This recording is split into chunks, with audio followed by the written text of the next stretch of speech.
Hey guys, welcome back to the homestead. So unfortunately, everybody around me has decided to go and get sick.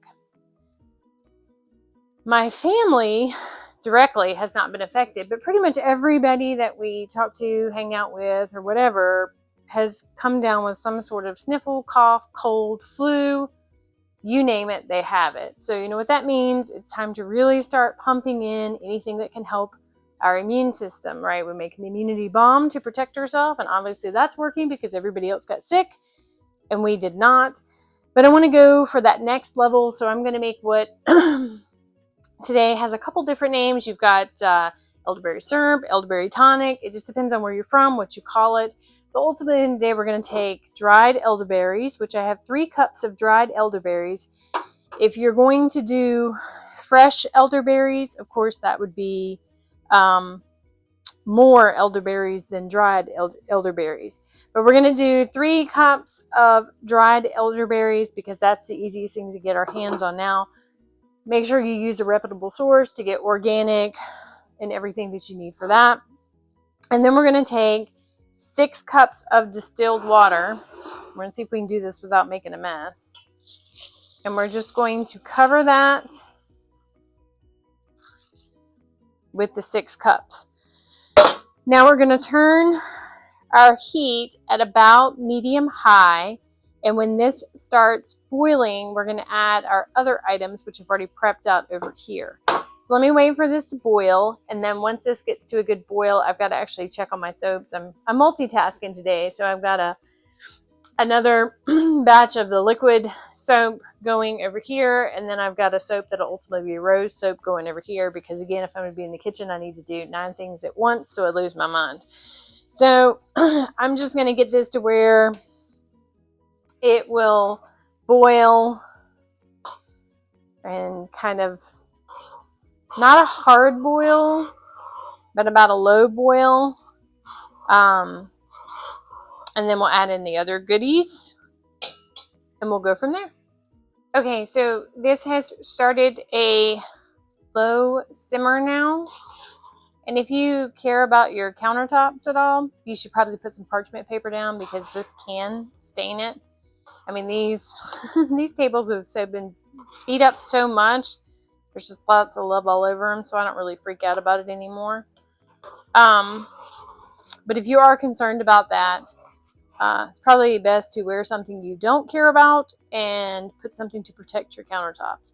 So this is up to a slow simmer at this point now. So what I'm going to do is I'm going to stir in a tablespoon of freshly grated raw ginger. If you don't have that, you can use a teaspoon of powder ginger. We're going to use either a teaspoon of ground ginger or 2 whole cinnamon sticks, which I have cinnamon sticks, so I'm going to throw those in. And then a half a teaspoon of cloves, ground or whole. That doesn't change. I will put the full recipe that I'm using below. So all we're going to do now is take and stir this in.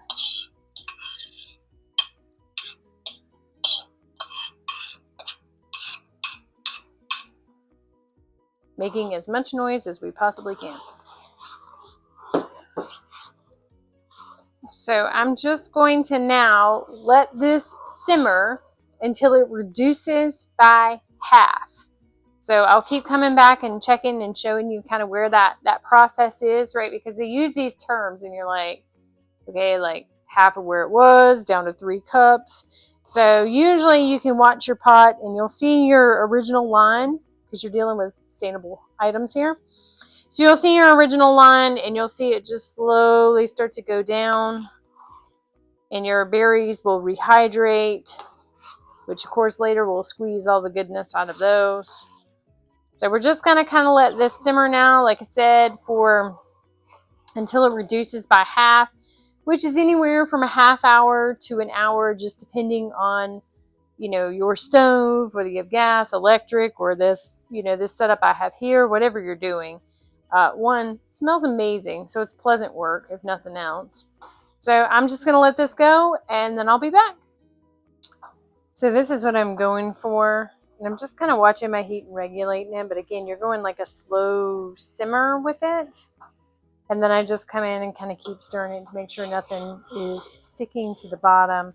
And as I said, you see this line here where we started, you'll be able to easily see your reduction line. That's the bonus to working with materials that stain. So we'll just keep working on this, and I'll come back once it's fully reduced. And so what I have now, and where we're at now, we've reduced halfway down on our liquid. So I have a bowl here, and it has a lovely little funnel on it, which these are the best types of bowls. So what I'm going to do is I'm going to press out as much of the elderberry as I can out of the juice out of the berry, and I'm going to put it in here, and then I'll press it down and pour the rest in. Reason being, as I try to tilt it into my jar, it gets a little wonky if there's a whole bunch of stuff in there. Not going to try to take everything out, right? But we're going to at least try to get the really big pieces out. And then, of course, I have my funnel and coffee filter set up as usual. Let me get the rest of these out, and then I'll be right back. Okay, so I've got the majority of these out. I've allowed this to cool for a little bit, and all I'm going to do now is just pour in what I've got. The funnel with the little handle is a nice way to get things going too.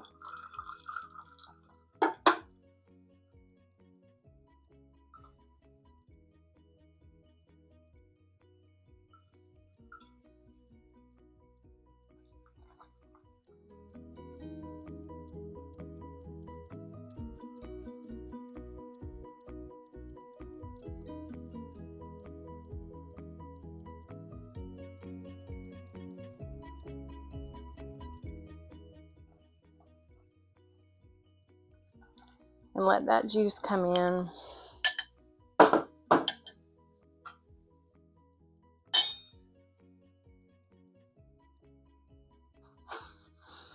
Clean up our mess. And now we're at a point where we're going to add in our honey. Now the thing is you don't want your juice, your elderberry juice, to be like lava hot, right? Because if it is too hot, you will burn up the beneficial properties in your honey. Now, if you're honey sensitive or have children who are honey sensitive or whatever, you can substitute out maple syrup, agave, whatever you need to put in this at this point, you can. Of course, I have nobody that's honey sensitive in my group, so I still use the honey. So I've already got that measured out here, and we've got about 1.5 cups of honey.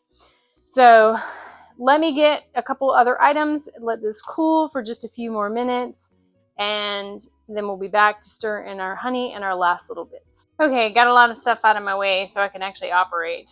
So what we're going to do now is I checked the temperature on my solution. It's about 120 degrees. You don't want to go more than that or you will burn up your honey. So all you're going to do now is just pour your honey into your solution, about as well as honey pours. And then you're going to want to try to whisk this, which I find my dough hook works very nicely for this. Again, we try to do multi-purpose.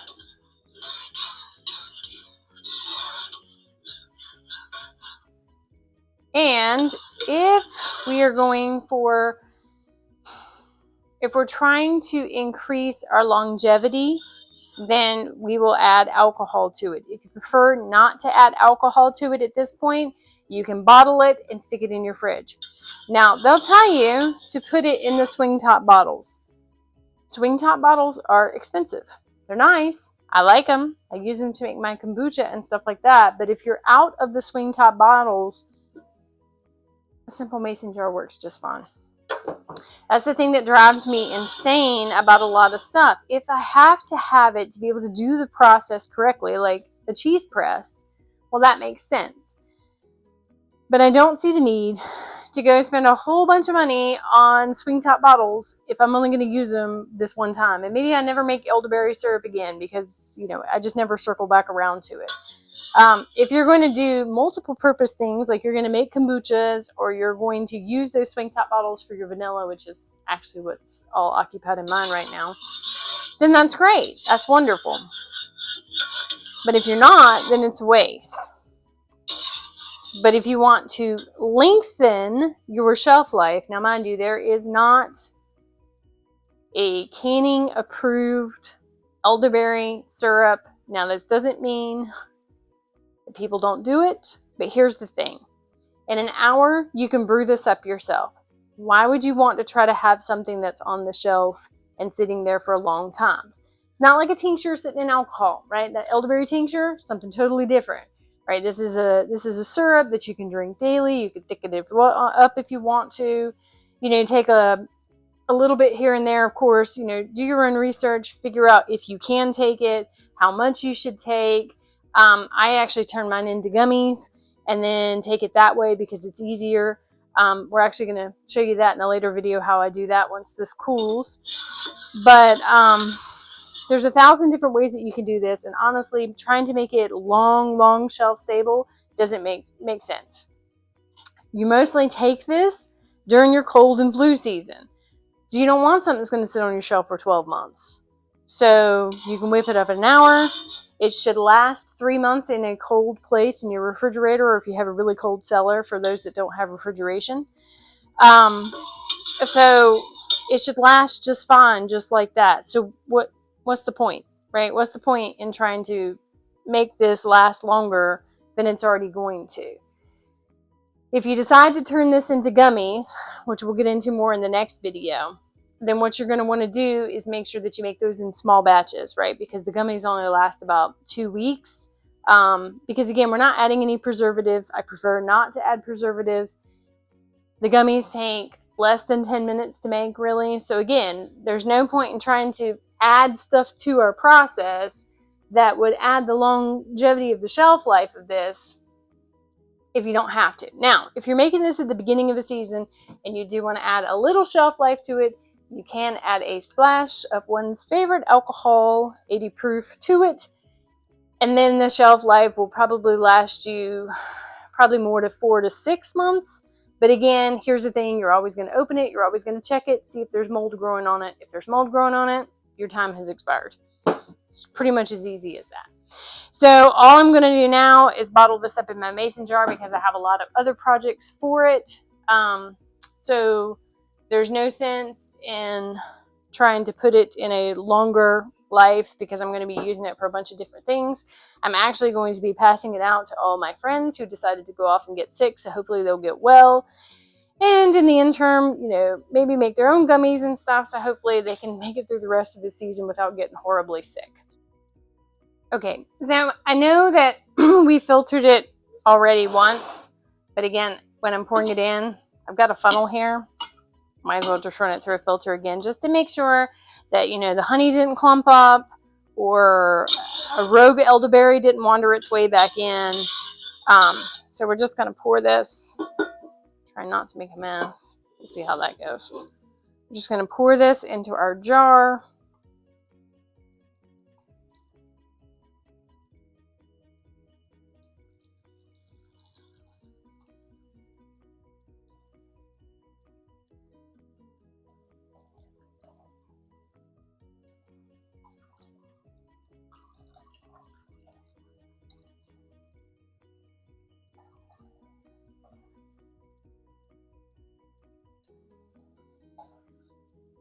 Like I said, that way we catch any rogue elderberries.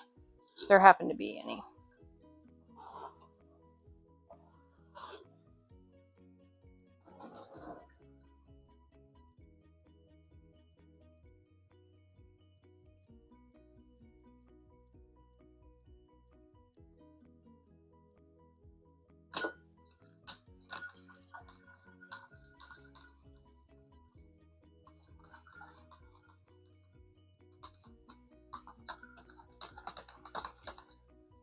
And my jar is warm. It just came out of the dishwasher.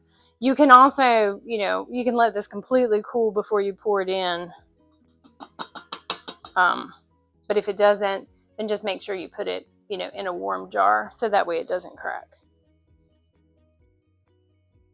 It's always better safe than sorry. Believe me. Whole bunch of purple juice all over my floor? Definitely sorry.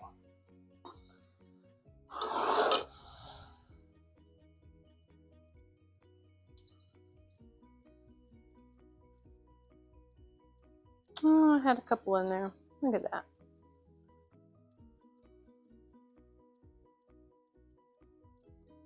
So this is pretty much it. So this will now go into my refrigerator. I will write on the top of it the date that I made it, so I know 3 months out. If I wasn't going to use it immediately, that I probably need to, as I get to the end of that 3-month mark, really start to watch it. Don't pick it up and just take shots straight from the jar either. That bacteria from your mouth can, of course, go into the jar and mess things up. Don't stick your hands in it, anything like that. Make sure your jar is sanitary before you put it in as well. So all we're going to do is just sit and wait. I'm going to turn this into some gummies. And I actually have an easy elderberry gel jam. It'd probably be a jelly. But I've got an easy one for that because, again, on this idea to try to help my eyeballs as much as I possibly can, there's actually some research out there that, you know, soldiers in, I think it was World War I, don't quote me on that, but there was actually a group of them that actually had better eyesight and could see in the dark better than the other group, and they actually found out that that group was eating elderberry jam or jelly for breakfast every morning. So elderberries apparently can help with your eyeballs too, theoretically, by that study. So we're going to make some of that so then I can add elderberry jam or jelly to my, it's definitely going to be a jelly, to my breakfast to see if that helps things too. Maybe one of these days I'll figure out what I'm actually making in my head. So yeah, so like I said, I'm just going to put this in the fridge.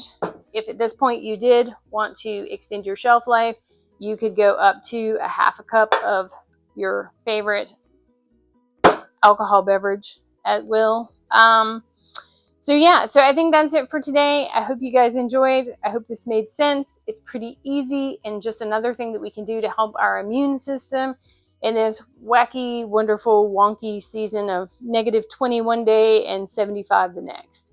So thank you for stopping by, and I'll see you next time.